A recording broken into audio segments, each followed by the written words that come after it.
আসসালামু আলাইকুম ওরহমতুল্লাহি ওবরাকাতু। সম্মানিত দেশপ্রেমিক ভাই বোনেরা, কেমন আছেন আপনারা? আলহামদুলিল্লাহ, খুব ভালো আছি। মানুষের হৃদয়ের ভিতর যে আনন্দ দেখলাম, আমার জিন্দগিতে আমি এত আনন্দ কোনো মানুষকে দেখি নাই। আমার এই 30 বছরের জীবনে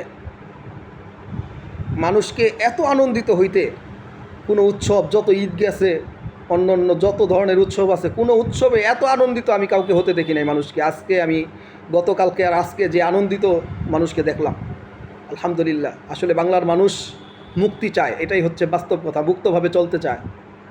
মানুষের বাক স্বাধীনতা কাইরা নিয়া এই জুলুম বেশি দিন স্থায়ী হয় না। 15 বছর আমরা কষ্ট করছি, তাতে কি? তোরা তো বাকি যত জীবন বাঁচবি মানুষের ঘৃণা নিয়ে বাঁচবি, মানুষ তোদের দিকে থুকও দিবে না। তোরা এইরকম এক জীবন গঠন করছে। এক মনীষী বলছিল, এমন